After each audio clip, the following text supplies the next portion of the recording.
to our next episode of the TribeCast. My name is Derek Gallen. I'm your co-host. I'm Zaire Ficklin. And I'm Peyton Lewis. And today on the podcast, we have the owner-operator of, let me get this right, it's A New Leaf Flower Shop. Is that right? A New Leaf Flowers and Gifts, correct. A New Leaf Flowers and Gift. Becky, correct? Yes. And Becky, thanks for joining us today. We're excited to have you on here. Thank you for having me. Yeah, and like we were just talking a little bit beforehand, we don't know a whole lot about the flower business or the gifts business, so that'll be fun to get to know over the course of this podcast. But let's just start it out like we do all of our pods, and just tell us a little bit about yourself, kind of where you were born, where you grew up, and kind of how you got into the flower and gifts business. Okay, thank you. I grew up in Pennsylvania, outside of Erie, Pennsylvania. I came to Indiana when I went to college at Taylor University. Okay, Taylor, yeah. And I ended up staying in Indiana after graduation. So after that, I've worked in social services and at universities. I worked at Indiana University, at the Indiana Institute on Disability and Community, and then worked at Virginia Commonwealth University in Richmond, Virginia. VCU. I telecommuted for both jobs. Okay. Shortly before I retired from Virginia Commonwealth University, I opened A New Leaf Flowers and Gifts on 313 West Main Street in Gas City. I've always loved flowers, and I've always loved gardening, and so this was an opportunity to just do something that I loved and do something extra fun. No, I like it. Who doesn't love flowers? I know. I just tend to kill all my flowers that I have at my house, so. He does it on purpose. No, I just don't know how to take care of them. I have to give this guy some tips. So, when starting your business, what would you say was the most difficult thing in kind of ramping things up to get where you are now? You know, I learned that starting a business is not a sprint, it's a marathon. So you start out and you start building relationships, you start working really hard at it, and understand that it really takes a couple years to get it off the ground and really rolling. And that's in about every small business. One of the things that's hard with small businesses is that you're competing with big box stores like Lowe's or Meijer, or you're competing with Amazon, especially for the gift business. People tend not to shop like they used to shop, although it's coming back where people like to go to small stores or to markets or to different places and kind of see and feel what they're picking up and what they're buying. No, I mean, you see that a lot, especially in small towns. People are going to support the small businesses, the local businesses a lot more. And that's, I mean, obviously it's good for you. But, yeah, I mean, I usually get my flowers at, like, Meijer or something. But now I'll have to, I know. I'm telling you, I did not know much about this shop at all. So let's just get into that a little bit. Tell us, obviously you sell flowers and stuff like that, but, like, what kind of services do you guys offer? What do you sell gifts-wise, all that kind of stuff? We're a full-service florist. Okay. So we do a lot of sympathy work. We do all occasions, weddings, anniversaries, birthdays, of course, funerals, and just about anything. So if people are looking for something fresh, or they're looking at what we do is incorporate a lot of unique gifts in with our flowers. So, for example, if somebody is looking for something that they want to give someone that they can keep, but they want fresh flowers as well, we do a lot of incorporating flowers into the gifts. We had a really busy prom season, so thanks to all the Mississinawa folks and the other county schools and local schools, even outside of our county, that ordered flowers and things for prom. All their boutonnieres and the whatever. Corsages. Yeah, it was fun to see all the photos of of all the kids with all their decked out in their outfits and the adornments with flowers. So do you have like a favorite flower? Oh, yes, my favorite. I have a lot of favorite flowers. But I love orchids, and that's part of our logo is an orchid. Okay, well, there you go. I love daisies, and I love rose lilies, and I love gardenia. I tend to like the tropical flowers the best. The ones you can't grow around here. Yeah, the ones that you don't see around here a lot. My wife is a huge hydrangea gal, and then I think my mom loves. Oh, what's that one called? Lilies of the Valley. Is that right? Lily of the Valley Lily is of a the beautiful Valley. flower, and do you know that that's one of the most expensive flowers Is you it can really? get? Even though you could grow them around here, they're a short-lived flower. They're not Huh. long-lasting. So, like, if you wanted to get, how much would something like that cost? If you wanted to buy some. A full bouquet. Yeah, A full bouquet of Lily of the Valley, probably $100. Oh. Wow. Yeah. Hey, Nope. Peonies are another one that, although they're grown around here, they're not long-lasting, and so they're often more expensive. And our flowers come from all over the world. So, for example, in the summertime, we may get peonies from Alaska Wow. during their growing season. Um, most of our flowers come from either Holland or they come from Colombia or Ecuador. Um, sometimes California, sometimes locally grown. So This is blowing my mind. yeah, how do you Like, I ship don't- flowers without them like wilting too much, Like a in cooler? shipment? Or is yeah. that a There's a dumb question? special Like, I don't know. process. So when I get them from the farms in Ecuador, for example, they're cut in the farms, and they have large processing for them. They get them ready and they dry pack them. So then they're shipped FedEx.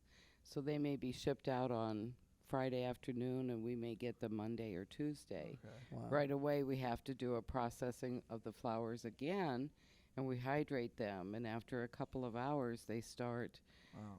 pulling up the moisture and opening up. So hydration is a really big part of that. Some Mhm. people think that when you have a flower shop, you're just putting together flowers, but there's a lot more to Oh, I'm it sure there is. in the hydrating and processing of flowers and stems and greenery. This is blowing my mind. I know that I did not sounds. know anything about, like, who knew that we had a shop that's just getting stuff from Ecuador and Colombia all the time. I know it sounds like an extensive process too. It is an extensive process, and everything has to be kept very, very clean and sanitary. We clean the buckets, we sanitize them. There's a lot of work to that. Even our tools are sanitized. So you think about, you wouldn't want to cut open an apple with a dirty knife. Yeah. It's the same thing with flowers. You know, they can get bacteria up in the stems, and it causes the life of the flower to shorten. Okay, so I have a question.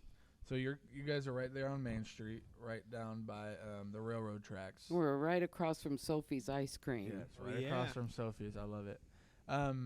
So with all this process and stuff, random question. I don't even know why I just thought of it. Have you guys thought, like, is that space big enough for you guys, or like, do you need more room? Because I don't know. The building isn't huge, but then again, I've never been inside it, so I don't know. Well, you better come by and So you visit. I'll better have come to by. now. Yeah. He's gonna buy some flowers I from have his to Yeah. town. now. We have a big showroom, which Okay. we have a lot of different gifts.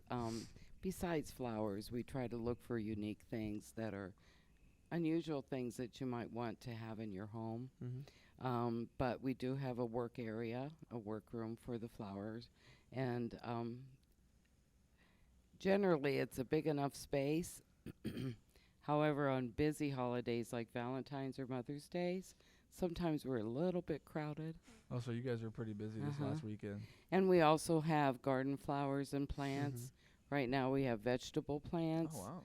And we have hanging baskets and combination planters and baskets, and, you know, 'cause it's growing season for that right now as That's well. really cool. So along with like selling flowers and gifts, do you sell like just arranged flowers, or do you sell like the stuff that so people can like grow their own? Both. Yeah, we have both. In the fall, we have fall mums that people can take home and have around their house or their patio or their yards. We do have plants that people can pick up and plant their own. Okay. And then, of course, we have fresh flowers that people can buy as well. So we have something called grab and goes. So if you're looking for something and maybe you just don't want to spend a lot of money, but you want a nice little bouquet, those are our grab and go bouquets. And if somebody has a vase at home, but you want to give them a nice little bouquet, that's what we've got to pick up. That's so cool. And we do arrange flowers. And one of the most important things is understanding all of the dynamics of flower arranging. So there's the elements of flower arranging and there's the principles of flower arranging. And those are things that are very, very important.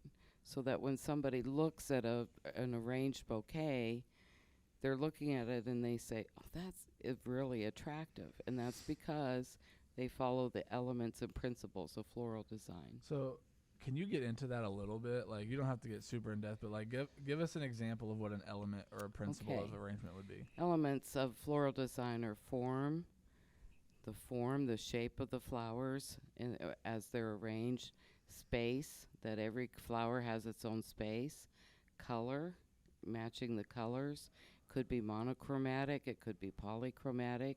We could use colors across the color wheel. Anybody who understands art will remember those pieces. Form, space, color, line. We use line, dynamic line, which is curvy, or static lines.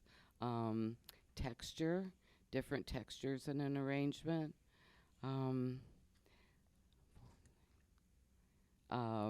Accent, if they're an accent in the arrangement, or harmony. So those are some of the elements and principles of floral design. And You just guys- talking to you you, guys know what the primary colors are? primary Talk colors. about color wheel a little second ago. Blue. It's like blue, red, yellow, but it's Blue's on very there. like specific versions of blue, red, and yellow. Yeah. Can't Anyway, quite I just had remember. to do a quick test on you guys. Yeah. And just talking to you, I can just tell, like, your love for the floral business. So, what would you say is your most favorite part of your job? My favorite part of the job is building relationships with customers. That, I think, in any small business is the most important thing, is to have those relationships and build that up with people, make them happy. Sometimes people come in and they're mourning the loss of a loved one, and just listening to them and thinking about what their needs are and what their thoughts are is really important, what they're feeling at that point in time. Yeah. So obviously the relationships are important. I agree with that, especially in a small town community. But obviously you didn't start there, right? Like you didn't just start your business and boom, you're exploding like you are now, right? So what are some of the steps that you went through, not only to start your business but also to build those relationships? One of the things that I did, and this is because I was working at other jobs. I was faculty at a university, but I wanted something extra for fun. So one of the things that I did is I went to a floral school.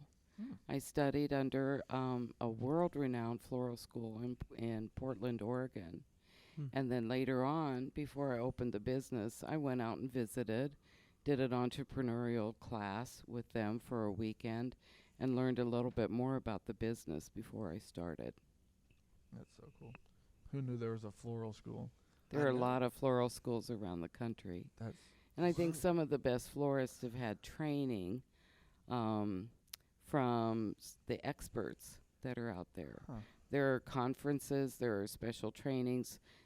We have been a member of the Great Lakes Floral Association, and they do a lot of training and things like that.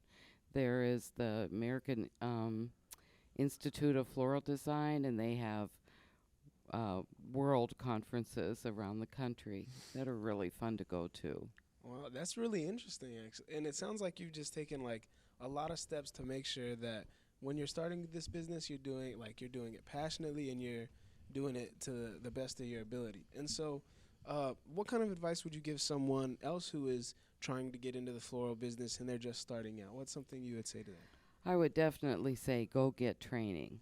Just don't jump into it. There are a lot of people that are very talented that haven't had extensive training. If you have some creativity and some artistic ability, I think that you can do a good job. We have florists in the community here who do a nice job without extensive training. But I think to be among the best of the best and understand all of the different things, from the care and handling of flowers to all of the different kinds of flowers that there are, to the elements and principles of floral design, those are really important pieces. Oh, that's super cool. So it sounds like there's like some like really big like florists out there like that are just like like you said the best of the best. So who would you say is like a role model of yours? It doesn't have to be like one of these famous florists, but It's not really a role model for me. It's not really a florist.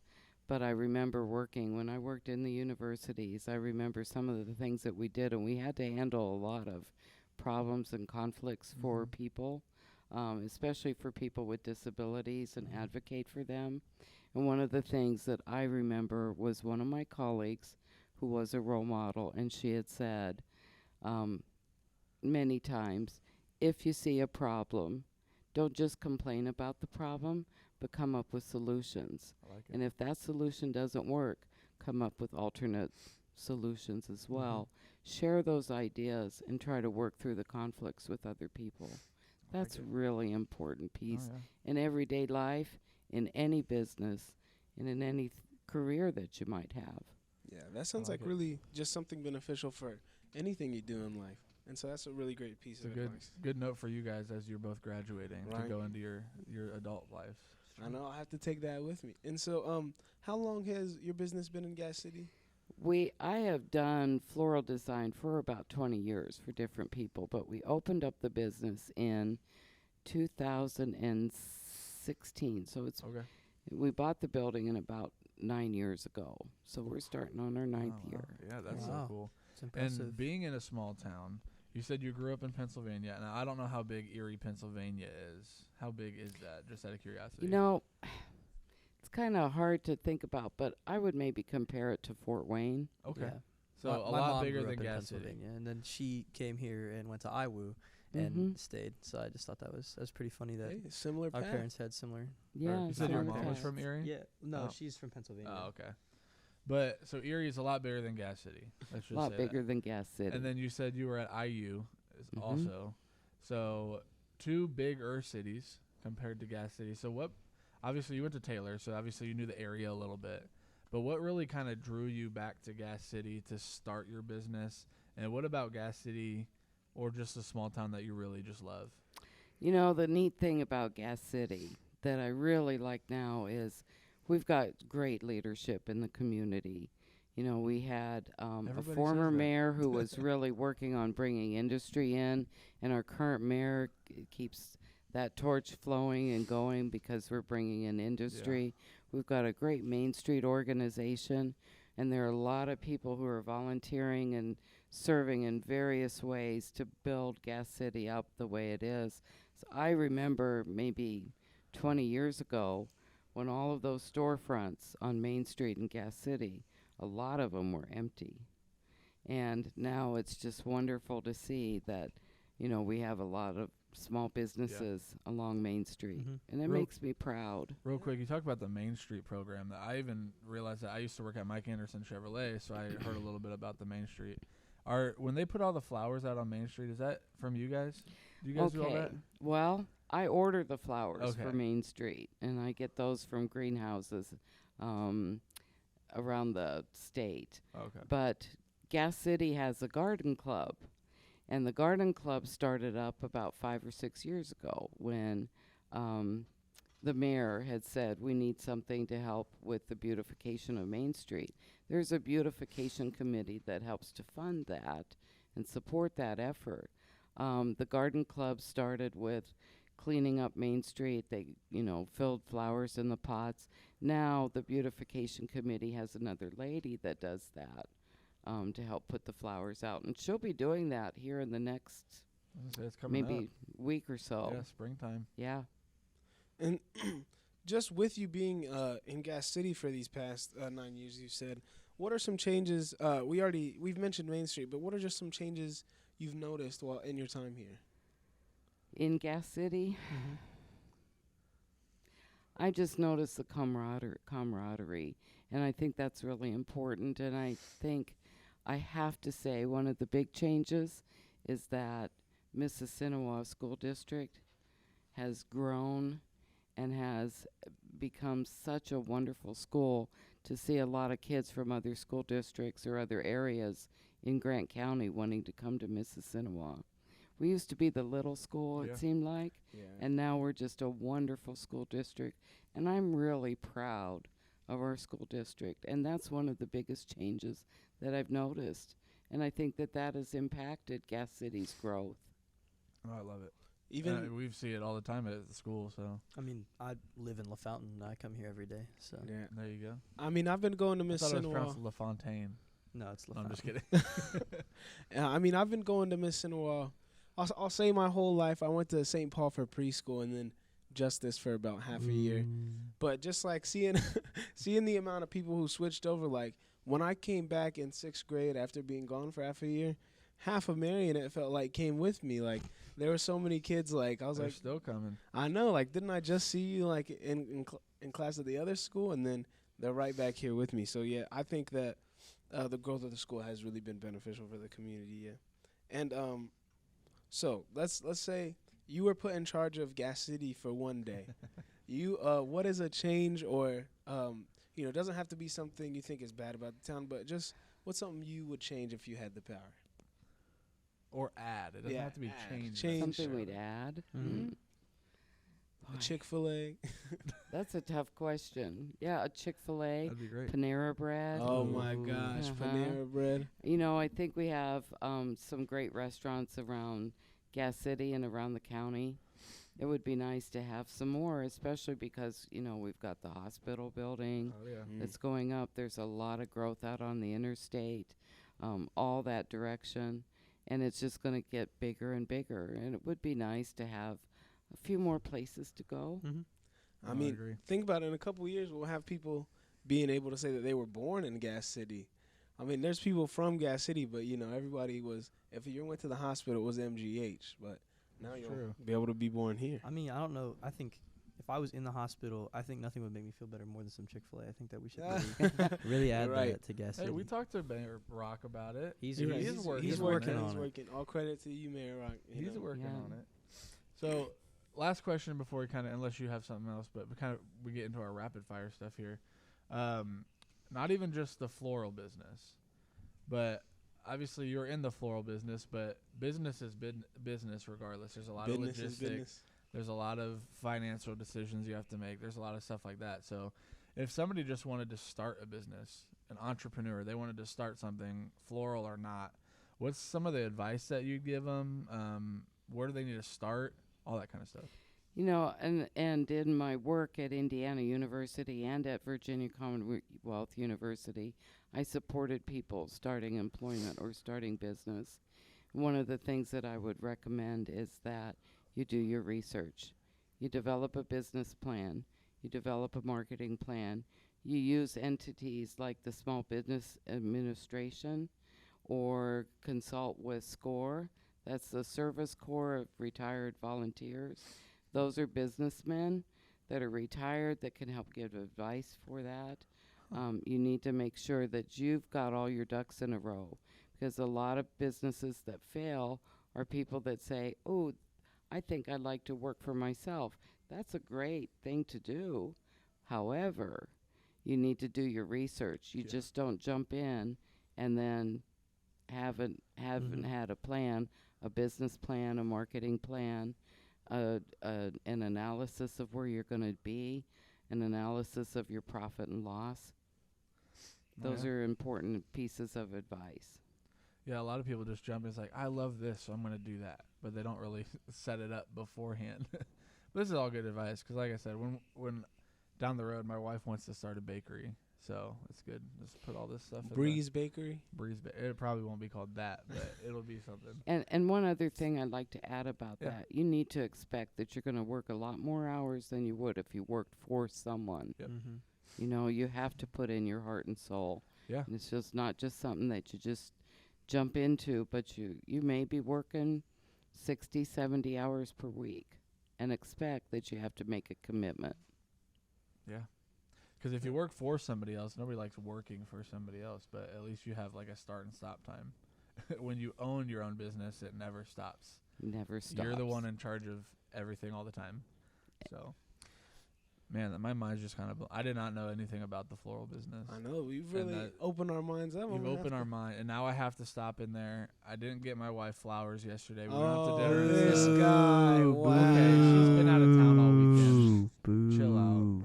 But now I'll have to stop in there and get some late flowers for Mother's Day for her. But Well, and that's what a lot of men say is, You make me look good, so we'll make you look good. I appreciate Right. it. Tell her you put it together. I put it together. I learned the elements. He cut the I will flowers at never an take angle. He that went stuff to is Ecuador and bought them himself. Picked them right off the vine. because what they do is an art, and Mm. I am not that creative, so I will never take credit for somebody else's art. But the way we like to end a lot of our podcasts, well, we've done it for all of Every them, single one. is just to kind of ask some rapid fire questions. These can be about flowers, but they can also just be about anything.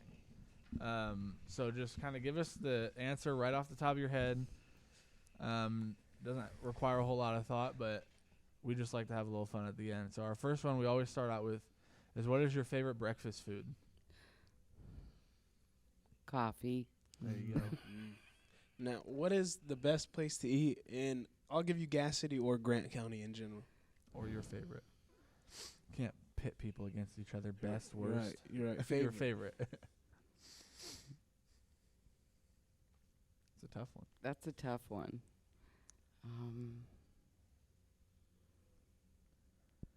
Pains. Ooh, that's a that's good one. It's a good choice. Pains It's an is good. underdog. That Would you English rather food. have Coke or Pepsi? Pepsi. Oh, Good answer. no. Good answer. Understandable. What is your favorite book that you've read? C.S. Lewis, Lion, Witch, and the Wardrobe. That's a great one. That's a One good too. one. It's a great one. It's the OG. I know. It's the original. What is your favorite when you're not working? What's your favorite hobby? What do you love doing outside of your floral stuff? Gardening. Your passions somehow go to your business. It's just what it is. All right, works out. What is your favorite vacation you've ever taken, like the destination?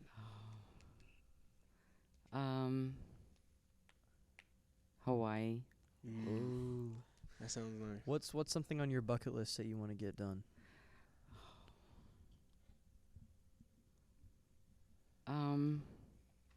I was thinking about that the other day, what I wanted to do. How about a hot air balloon?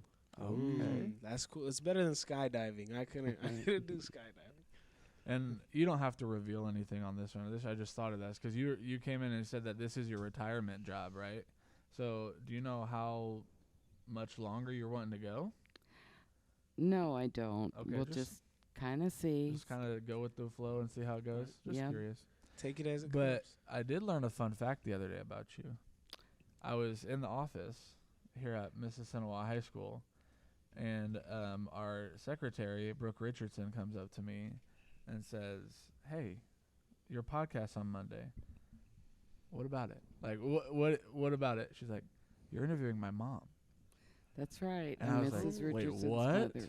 Oh my So gosh. yeah, I any love her. any embarrassing stories you can tell us about her real quick? Oh, I could tell you a lot, but she wouldn't talk to me anymore. So That's but yeah, understandable. so she is Brooke Richardson. she used to work for me, and she Oh, did helped she? me out. Was Oh. great manager for me. So are as you well. sad that she's no longer there? I miss her there, but I'm glad she's here. We love her here. Yeah. She is really amazing at what she does. So A great addition to my senior year, I'll tell you Yes. what. Yeah. but yeah, that Also- was just a fun fact I learned the other day. Well, Mrs. Winters is my neighbor. How about that? Well, there you Oh go. my Wow. goodness. We just Another- interviewed her And last We Mr. did. Quaderer is my neighbor as well. How about Like that? next Hey, door. right? Really close. We We gotta gotta I know interview where him Quaderer next. lives. So you live we right do on gotta Main get Street. him in here. No, I live behind him. Right behind Main Oh. Street. Got it.